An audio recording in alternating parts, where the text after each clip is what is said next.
On the afternoon of Friday the 12th of February 1993, a 2-year-old boy disappears from a shopping centre in Bootle, near Liverpool. All I knew was my boy was missing and I wanted him back so much. His name is James Bulger. We had this unique and bizarre phenomenon of those chilling images of a child being led away by the hand by older children.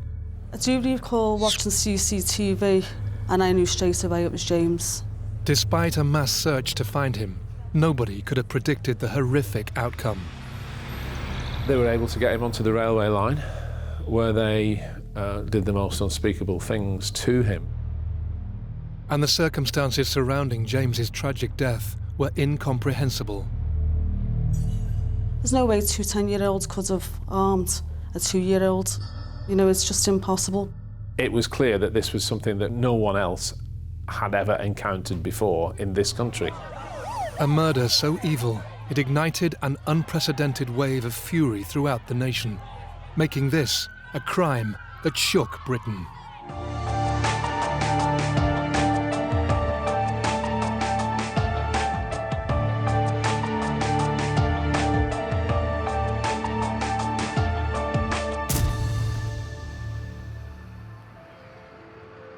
Friday afternoon in Bootle, Merseyside. Denise Bulger, her son James and her friend arrive at the Strand shopping centre. Denise was in the habit of going to the New Strand because there was a handy bus from Kirby that took her to Bootle. It was indoors and she's got a small child, so it's also convenient for that. Denise spends time walking around the Strand before visiting a butcher's with her son. James was with her as they went into the shop, and she was choosing whatever cuts of meat it was that she wanted. The young mother has only been in the shop a matter of minutes. While she was concentrating on that and getting her money out of her purse and so forth, she was distracted for a matter of a few seconds. In those few seconds, James disappears from the shop, and Denise's life is to change forever. Children do run off. The thing is, it's quite a popular area for children, and it wouldn't seem strange that they would have seen this boy running around. The shopping centre security staff initially put a routine call-out for any sightings of the toddler. A child wandering off or getting lost was not uncommon. But when no information feeds back, Merseyside police are quickly drafted in. We were told that James had gone with his mother and her friend to a butcher's, and that James had somehow run out. They went looking for him and just couldn't find him. And they searched everywhere, of course. She was panicking, just general searching for the young boy. As each minute passes without James, the search intensifies to try and locate him in or around the shopping centre. It wouldn't have entered your mind that he'd have been taken by anybody, but all they were concerned was for his safety and where he was. Because it was a busy road and he could have easily been knocked over. Despite hope that James may have strayed off only to be found, the little toddler is nowhere to be seen, and the hours begin to pass by. Officers make the decision to widen their search. We search near canals, because you always think he might have fallen in.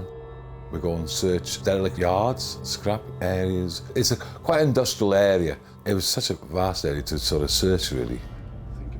Meanwhile, Denise is taken to Marsh Lane police station. I had police walk in the room and holding a pair of shoes in front of my face, and I was shaking my head, no, not his.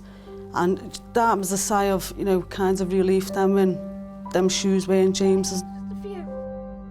We just hoped that if he got abducted, that he'd be found alive.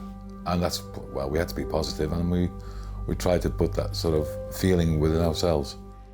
You try and glean as much information from locals, whether they've seen the boy, have they seen anything suspicious? It was the length of time that we were concerned about. The more time went on, you were concerned for his safety then, because 24 hours is a long time for a young, not quite 3-year-old boy. Yet the painful hours without James drag through into the following day. Denise and her family remain at the police station, frantic with worry, when officers believe they may have their first major lead. We've shown a clip of two boys, what appeared to be in each other's company, with one holding James, what looked like the taller of the two. And we assessed the ages to be about 14, 15. Although it wasn't clear, because the films get turned over by day, it's poor visibility. There were young children seen with James, and unfortunately the CCTV images were of course quite indistinct. And I knew straight away it was James. I thought, I've got a perfect chance of getting him back here. There was words going around that they could be classing him as a brother, you know, a brother that they've wanted, and they've probably got him in a shed somewhere feeding him sweets and looking after him. Denise tries to take some comfort in the knowledge that her son could be in the company of other children. It gave me a lot of hope, because them days, you know, you didn't think that a child could hurt or harm another child. So I did believe I was going to get him back safe and sound. Grainy images from the shopping centre security cameras reveal James walking away from the butcher's shop with two young boys. But the quality of the footage is too poor to identify either one. James has now been missing for over 24 hours. Officers call upon the media and appeal to the public for any information. If you've got me baby, just bring them back.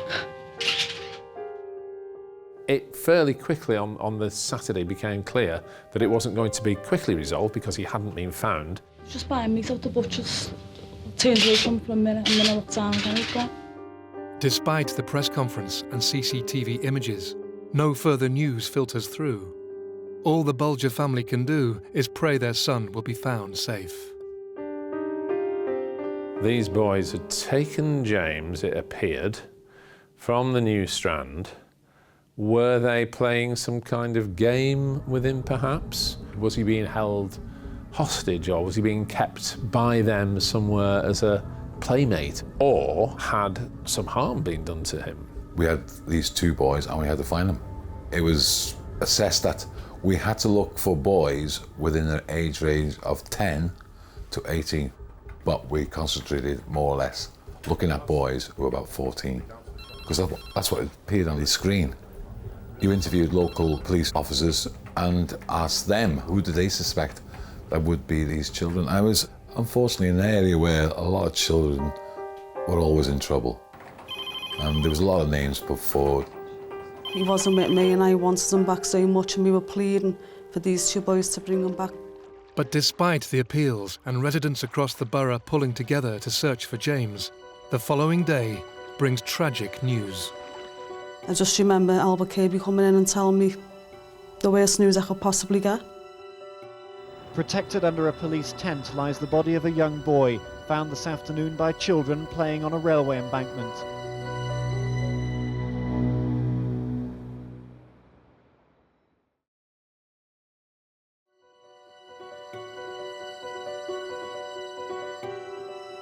Denise Bulger and her family have been living their worst nightmare. Their only son, James, has gone missing whilst on a shopping trip, apparently being led away by two young boys. Despite extensive searches, Merseyside police received crushing news 2 days after his disappearance.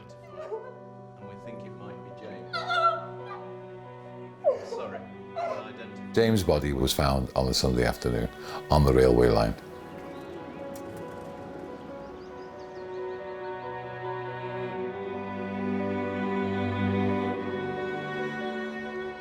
I lived under a black veil for a long time after that. Couldn't see beyond that, couldn't hear anything, didn't want to hear anything, didn't want to see anyone. Just wanted to shelter myself away from everyone, just wanted to be left alone. Couldn't believe what I was getting told. And I still believed to that time, you know, James was going to come walking through the door. Thought it was just the worst nightmare I was living. We then faced with the prospect that, you know, what the reality is that we've got a manhunt for two small children, unprecedented, unfathomable, and that's what the police are dealing with, that's what the press are dealing with, and we had to report it. It was and remains, you know, the most astonishing story that I've ever had to cover. James is found more than 48 hours after disappearing from his mother's side. He is just weeks away from his 3rd birthday. They were found by children, not by adults. And those kids must be still affected today as a result of what they saw. James is discovered with the most horrific injuries. As his family are given the devastating details, the nation pulls together to hunt for the boys from the CCTV, to try and uncover the circumstances surrounding his death. That moved the story to a new depth, shall we say, of shock and dismay, and by now the world's press were descending on Liverpool and the eyes of the world were on Liverpool. Emphasis is now placed on the grainy images of the boys James was last seen with. We spent some time trying to help enhance the CCTV images because the police at that time didn't have the computer technology that we in the media had. We'd never thought that the injuries that James had on him were committed by 2 10-year-old boys. We were still looking at age range 14 to 18, evil sort of children that could have committed it. Merseyside police are faced with limited leads. Along with a continued appeal for information, they release details on James's last steps. From where James was abducted to where he was found, it must be nearly 3 miles. A long way to walk a young child. But where James was found, they had to climb up the side of a railway bridge, which was very near to Walton Lane police station. And in fact, in the police station, you can actually see the railway line. And the address? Information from the public floods in, and less than a week after James's disappearance, officers are given crucial details that lead them to the doors of 2 young boys. Cheers, thank you. I was called to brief officers to arrest 2 young boys.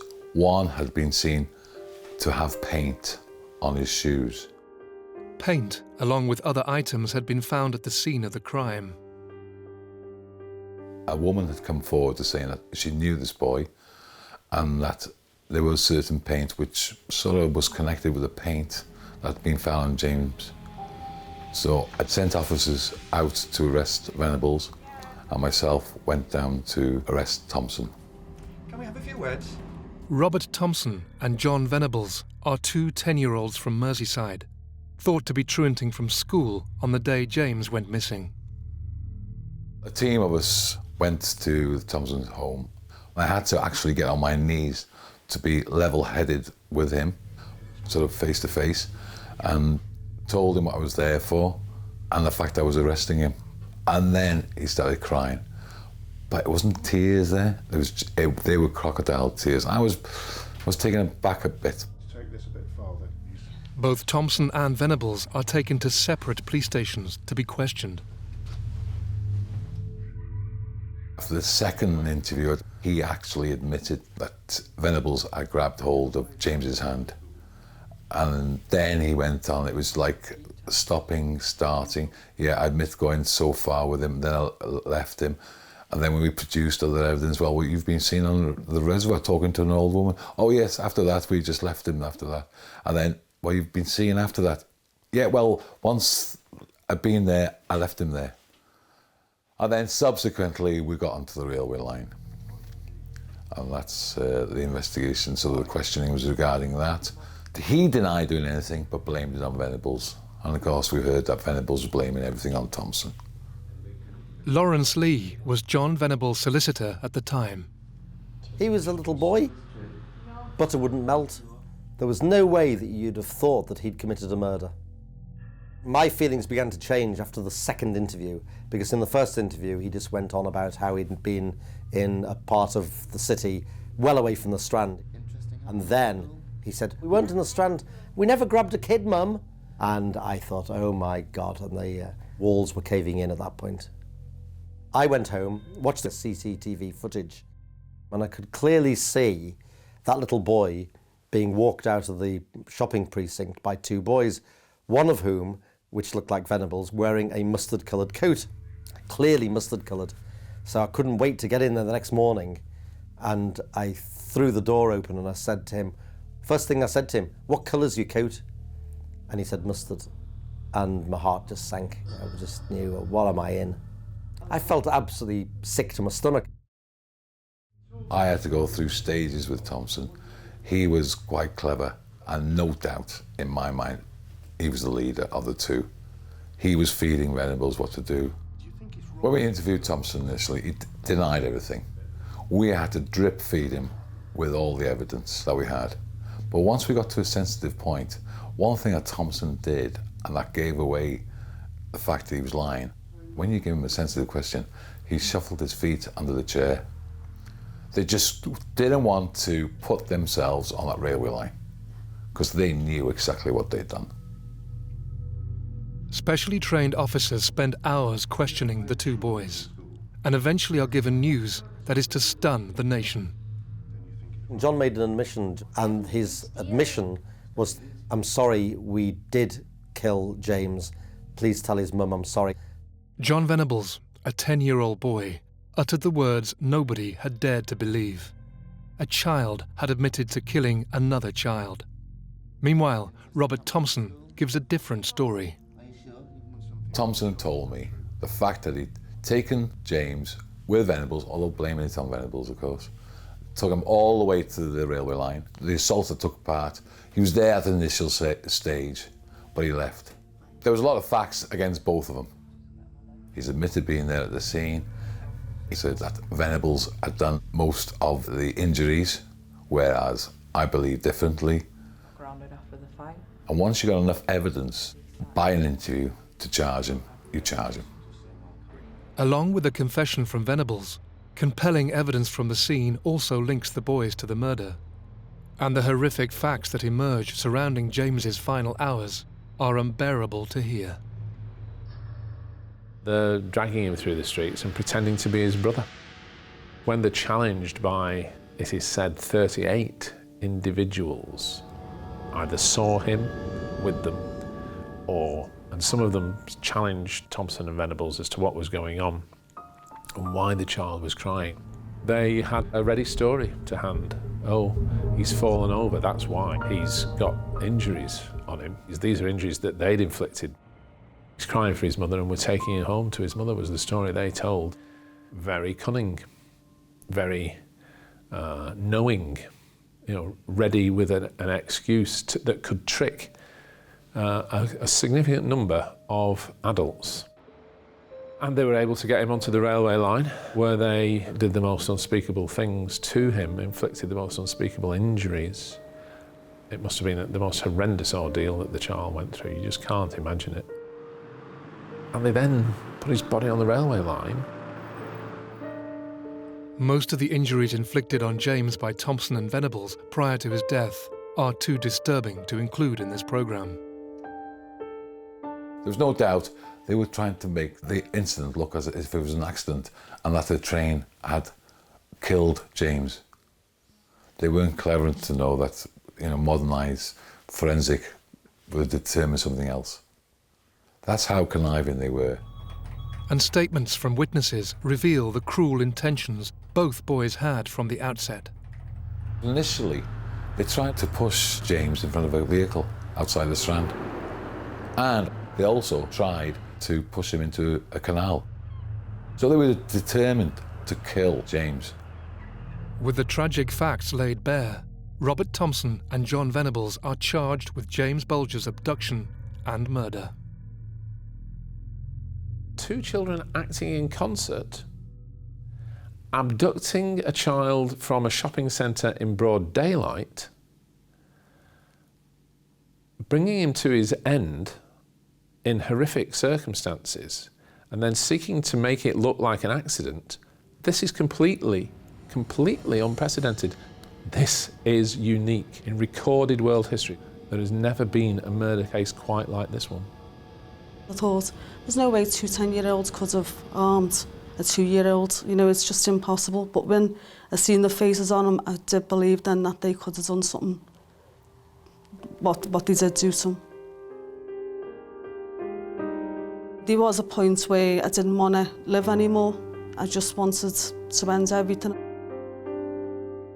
If I couldn't have protected James, then I didn't want no one to protect me. Merseyside police now face their rarest case in criminal history. 2 young boys charged with murder. As the nation mourns the loss of James, the public outpouring of grief and rage intensifies. The first appearance in the juvenile court was mid-Feb, because I can never forget that day and the scenes outside the court. Feelings were running incredibly high in Liverpool, in the world at that time, because it's a natural human reaction. We don't expect children to harm children in this way. And so there is some kind of innate human reaction against it, which in some people was demonstrated by wanting to go and stand outside Bootle Magistrates Court and act as a baying mob.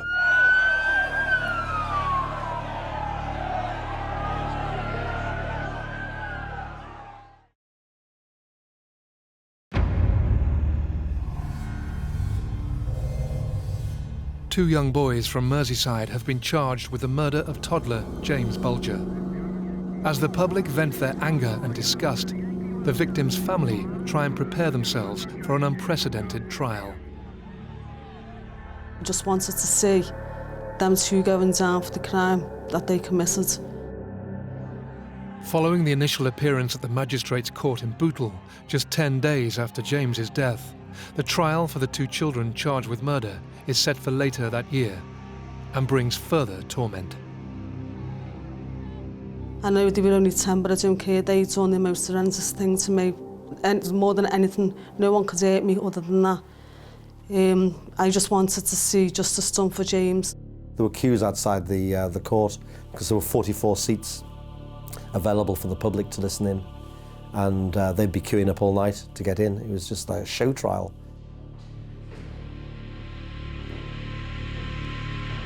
The dock was too low because they couldn't see over the rails, so the dock had to be raised by 18 inches. So they put a false floor in so they could see over the rails.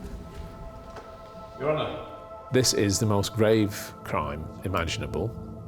I think it would be bizarre if we did not put the criminals who carry out the most serious crimes above the age of 10 through a judicial process, because it would be an outrage to the public, really, if they were not seen to go through a proper judicial trial. And should therefore tried as one.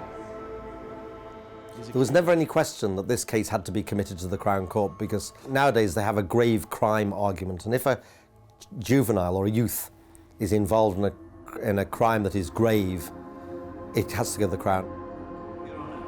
But the age of criminal responsibility is different in different countries, and at that time, in the whole of the British Isles, it was 10. It's right to be 10, and it was 10, and they had to be prosecuted. In a highly charged environment, details leading up to the abduction of James are brought to the fore. It was half-term, and John was put in charge of the school gerbils, and he was very excited about that, and he was on his way to school to pick them up when he, by chance, bumped into Thompson, who said to him, "Let's go robbing," right? Not killing, let's go robbing. And they went off to the Strand, and they were messing around. They had to be back at a certain point in Walton for 7 o'clock. I think John's mum was going to the video shop, and they were bored. And it was suggested by Robert, apparently, let's grab a kid. John Venables had abandoned his gerbils, gone with him, and they grabbed little James, and they walked him around for hours. They took a route through Everton. There was a lady with a dog, and they asked where the local police station was, and they could have gone into Walton Lane police station, and of course they didn't. And they took him up on the railway, and the rest is tragic history. There has got to be some psychological analysis of a child of 10 to establish whether they fully were aware of the gravity of what they'd done.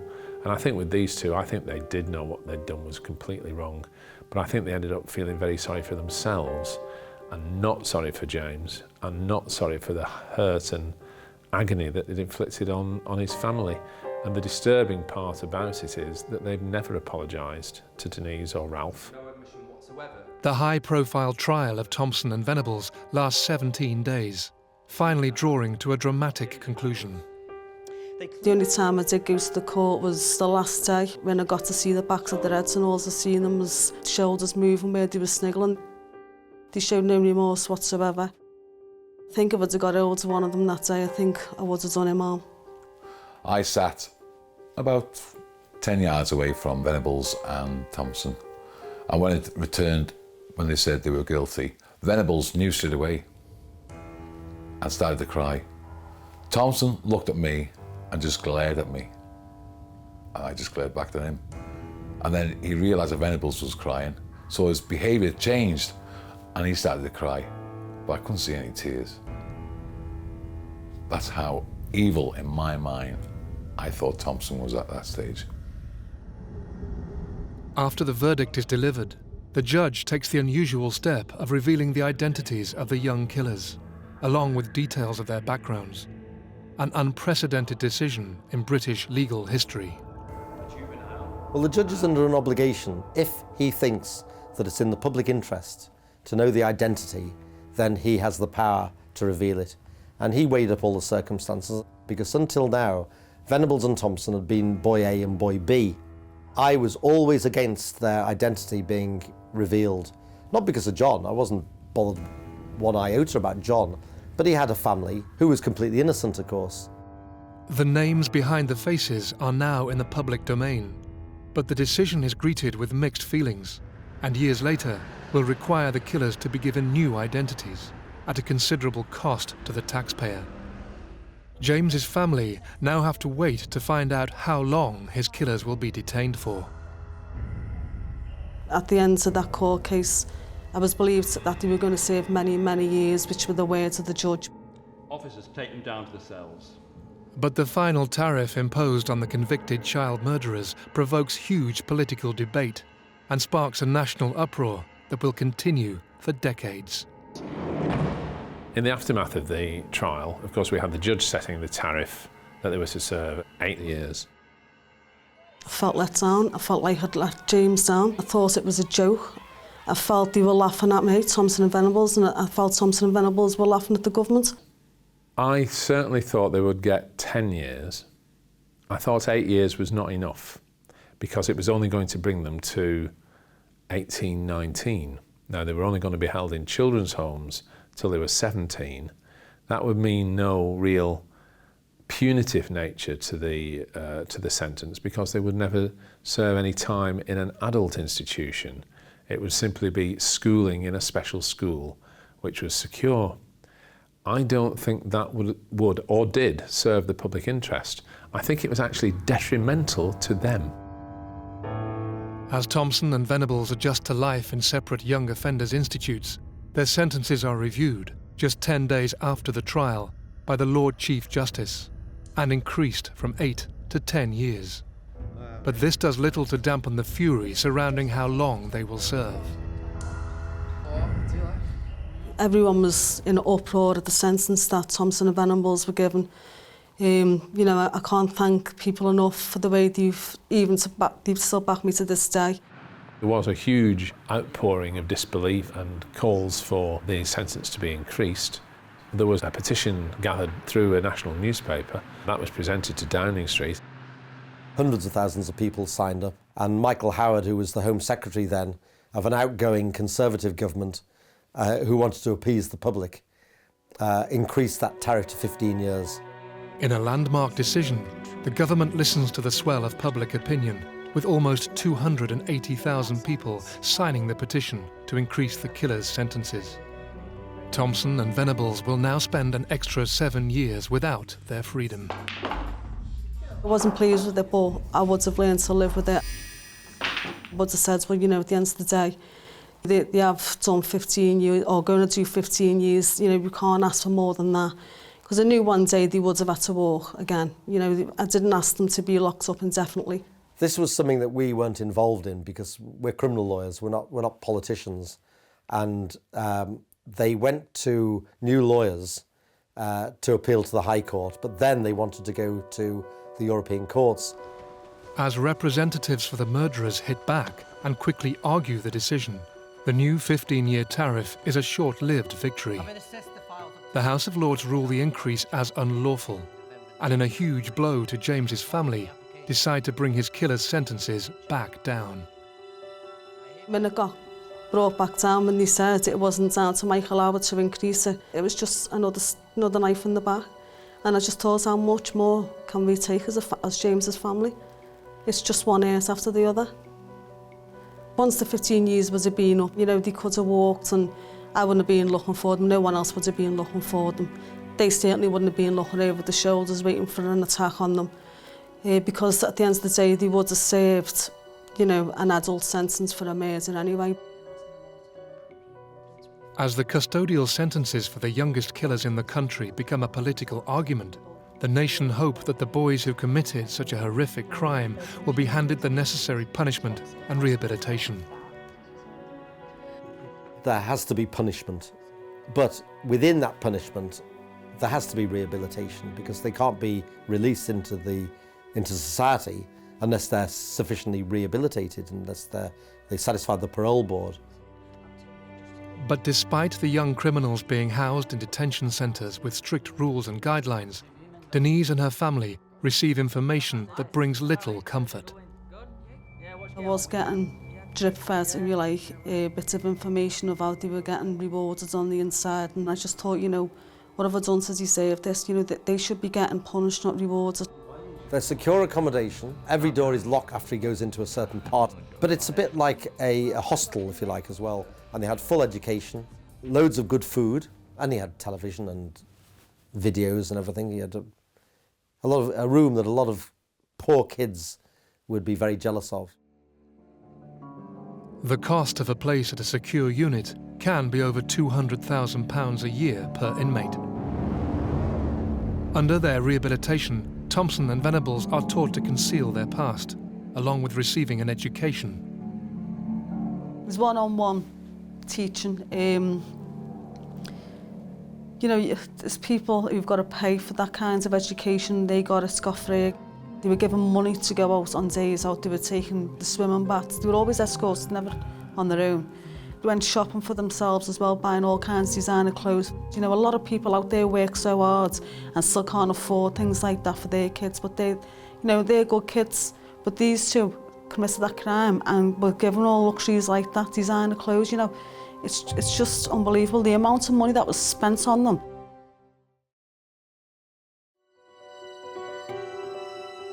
Two-year-old James Bulger has died at the hands of two 10-year-old boys in a cruel and sustained attack.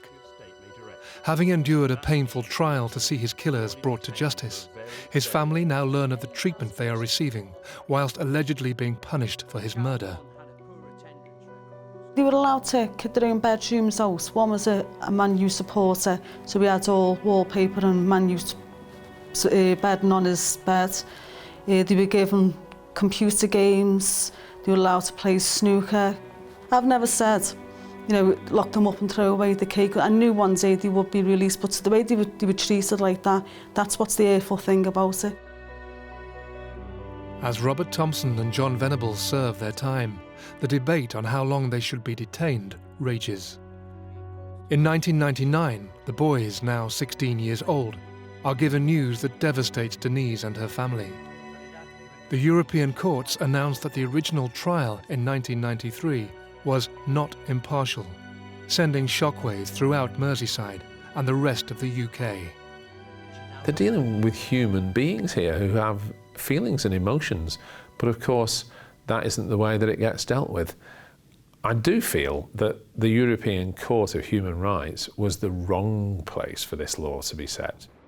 The European Court decided that while the trial was not illegal, it was unfair, and really they suggested cosmetic changes, and that's all it is, cosmetic, that there wouldn't be wigs and gowns. I do not believe that, you know, judges from, with all due respect, from nations, you know, in Eastern Europe are competent to express a ruling. This announcement from the European courts sparks a lengthy review as to when the killers should be eligible for release, with one of the top lords in the country delivering his verdict. I was hoping he was going to say because of the crime that he committed, he wasn't going to let Thompson and Venables be released early, and he was going to make sure they'd done more time in the secure rooms. And I was hoping and praying that he would have said and go on to do time in an adult prison. But you never. Lord Chief Justice Wolfe was making his decision on whether they should be given authority to apply for parole, and he trotted out a whole list of reasons why these two had actually been rehabilitated, how they were model pupils and were fully entitled to be returned to society because they were no longer a threat, and that it would be better for them, in his words, not to be exposed to the corrosive atmosphere of a young offenders institution. There are letters from Thompson to other boys that he was writing to in which he clearly demonstrates that he thinks that the whole thing is a joke and that he's totally obsessed with violence and sex. This is as a 12, 13-year-old, and clearly is not being rehabilitated, and he is just playing the system. A female member of staff had sex with John Venables in the months before he was coming up to be paroled. Is that the hallmark of an institution which was successfully rehabilitating this person to return to society? Despite grave misgivings from James's family, Thompson and Venables are cleared for release just 6 months later. In the summer of 2001, they are given new identities at an estimated cost of £250,000 each, released into society and provided with secret locations to live. They are 18 years old and have spent no time in an adult prison. The whole entire family felt really upset and up in arms and couldn't believe, they were getting released. It was one of the main talking points of the family for a long time. We still couldn't get our heads around it. I was led to believe if either of them got into any more trouble, I would be the first to be contacted and know about this. I don't believe they should have been given new identities. I think it's absolutely disgusting. There's hospitals without machines there that, save kids' lives, saves anyone's lives who is screaming out for money to buy these machines. So I think to give these new identities the amount of money it's costing, I think it's absolutely disgusting. These hospitals should be getting that money, not them too. I don't believe that they are in danger from a baying mob, personally. I think they could be accommodated somewhere in the UK at a secret location without having to change their names, and they could live their lives and live with the consequences of what they've done. To give them false identities means they have to live a lie. They couldn't get in touch with any of the family, myself or any of the family. So I thought, it's a bit of comfort, but I thought, well, hang on, does that mean to say I'm a prisoner in Merseyside? Can't I venture out to Merseyside then, in case I bump into one or both of them? I think they should have kept their own names. They should have done the 15 years. They would have been out now. They would have been living normal lives. Although I'm still without James, I would have had to live with that. For 9 years, the killers of James Bulger re-enter society and continue with their lives under strict guidelines. But in 2010, a chilling crime brings one of these infamous criminals back into the public consciousness. I was surprised when Venables was rearrested because it came completely out of the blue. There was no forewarning of it. I was just hoping and praying that no one else was hurt or murdered by either of them. And that was my only wish, don't let them hurt anyone else. It was broken in the press before it was publicly stated. How on earth the powers that be thought they could keep that secret, I have no idea. They really are not in the modern age of the instant media. Obviously, they've got a different agenda to follow, but it must be in the public interest to know when a criminal of his notoriety is rearrested. News quickly spreads that Venables has been rearrested. But in a shock decision, Justice Secretary Jack Straw withholds the reasons from the public. I'm sorry I can't give more details at the moment. I appreciate the very intense public interest in this. But parts of the media retaliate by suggesting why the murderer has been arrested again. And eventually, the government is forced to speak out.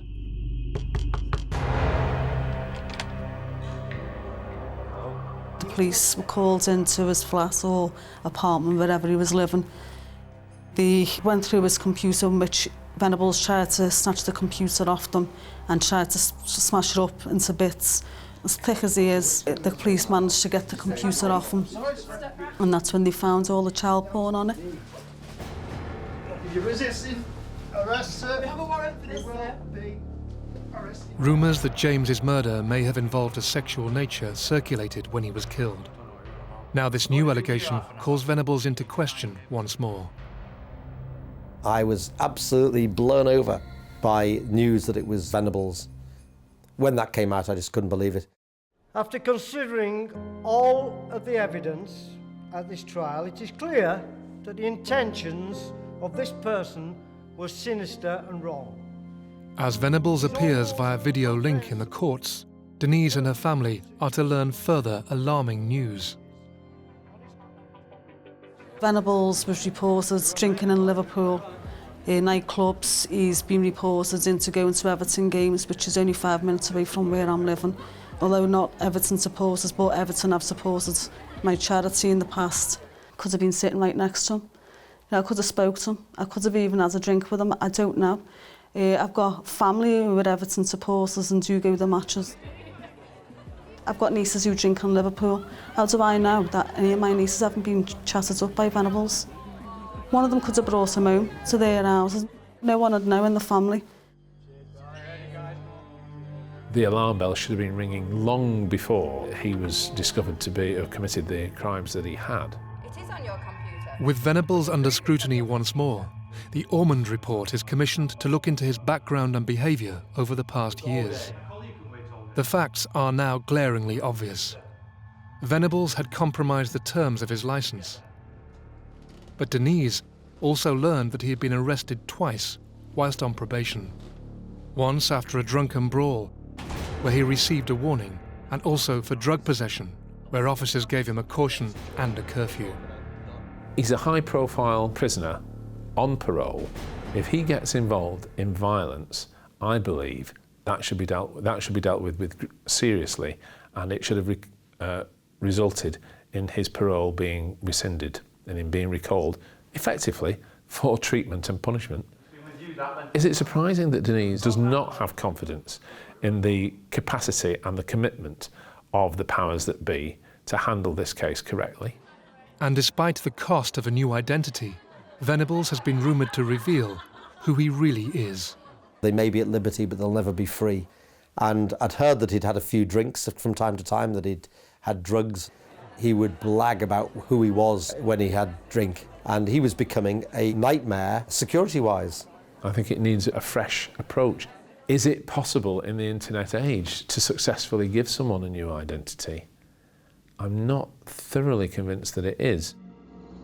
As one shocking revelation after another is revealed, Denise also has to learn of Venables' most recent alleged crimes.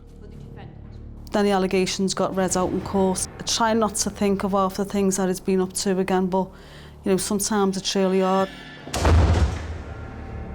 He even pretended to be a mother with a 7-year-old child who he tried to sell for sex on the internet. It was just sickening, it was just stomach churning.